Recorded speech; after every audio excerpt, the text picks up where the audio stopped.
Sejam bem-vindos a mais um vídeo. Meu nome é Maurício Bacar, sou astrólogo, numerólogo e também terapeuta. Nesse vídeo de hoje nós vamos falar sobre um símbolo muito antigo, um símbolo milenar, que obviamente há cerca de 100 anos atrás foi bastante deturpado. Então vamos tentar tirar um pouquinho dessa deturpação em relação a esse símbolo, vamos falar das suas origens e o que ele significa.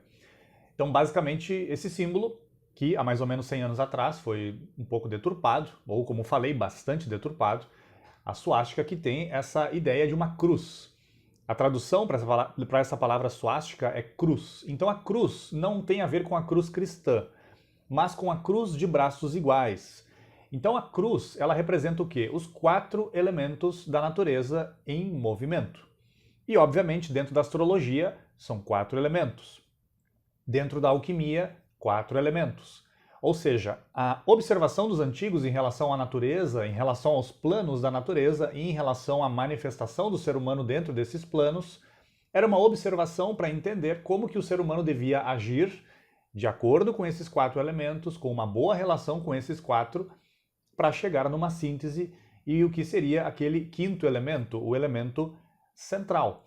Então esse símbolo não tem nada a ver com o partido que usou, obviamente, lá na Alemanha, e justamente a origem desse símbolo é indiano, é budista, e talvez seja muito mais antigo porque é um símbolo da humanidade.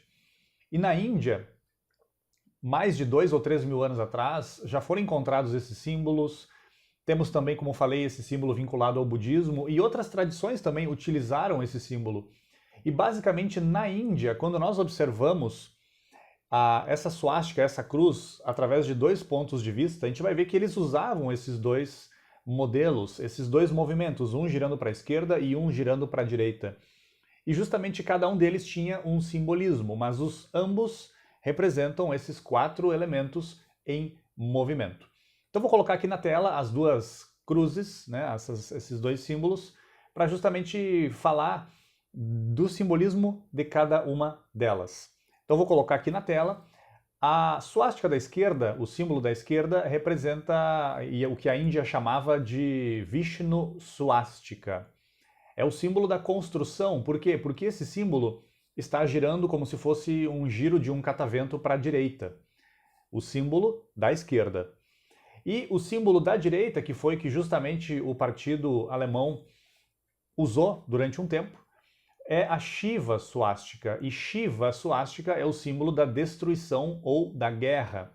Mas, essencialmente, lá na Índia, lá nas origens, essa Shiva Swastika não tinha nada a ver com destruição e guerra, mas principalmente com uma, entre aspas, destruição e guerra e uma transmutação do nosso eu inferior.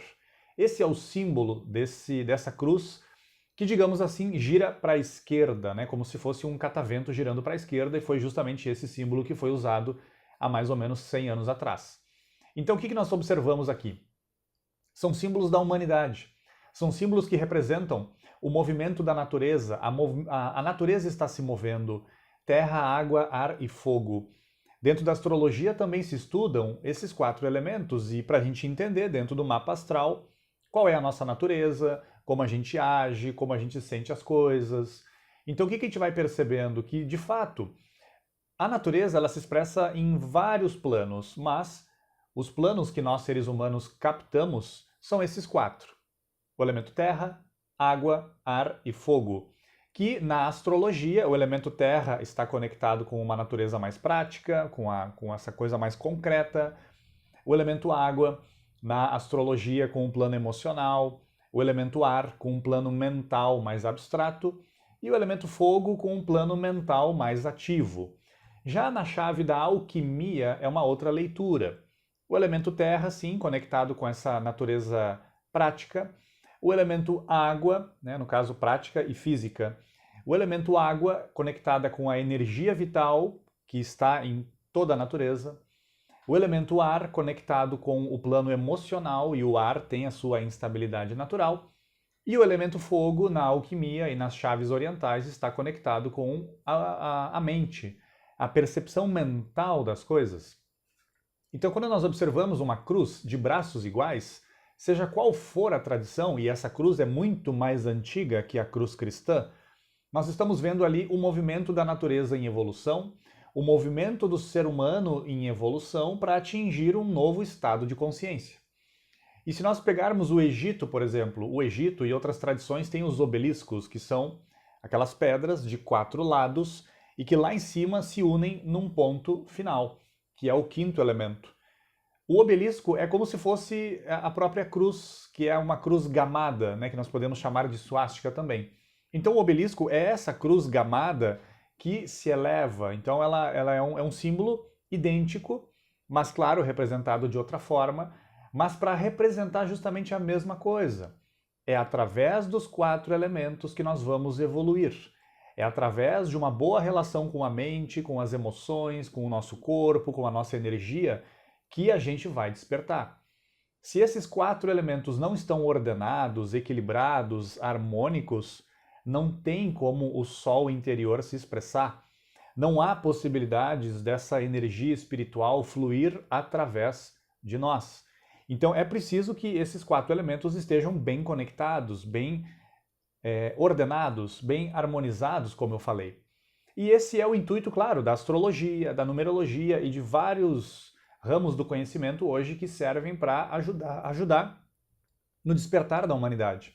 Então nós temos aí um símbolo que é milenar, que tem toda uma profundidade e que de uma certa forma se conecta com a própria mandala astrológica, com o próprio mapa astral, porque o mapa astral também é dividido em, digamos, 4 partes, cada uma dessas 4 partes com 3 casas, e aí, obviamente, 3 vezes 4, nós temos aí o 12, que são as 12 casas, as 12 regiões dentro do mapa astral, e aí dentro dessas 12 regiões nós vamos ter os astros, nós vamos ter os signos ao redor, enfim.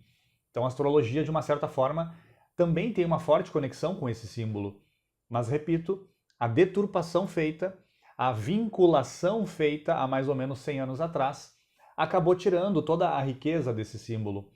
Mas para aqueles que buscam espiritualidade, autoconhecimento através da astrologia, da numerologia e de outros ramos, entende que esse é um símbolo, como eu falei, um símbolo humano, um símbolo que sempre ajudou a humanidade a se inspirar nesse caminho por retorno ao centro, nesse caminho de retorno às origens, nesse caminho de retorno a um plano espiritual que, como dizem várias tradições, é de lá que nós viemos, desse plano superior, desse plano espiritual, desse plano de maior realidade, e é para lá que nós vamos ter que voltar, mas quando nós voltarmos para lá, nós já estamos num outro patamar, não será o mesmo patamar do qual nós viemos, digamos assim. Seria num outro patamar, justamente acima, mas até chegarmos lá nós vamos ter toda essa experiência humana aqui, em várias e várias e várias reencarnações, até chegarmos num vislumbre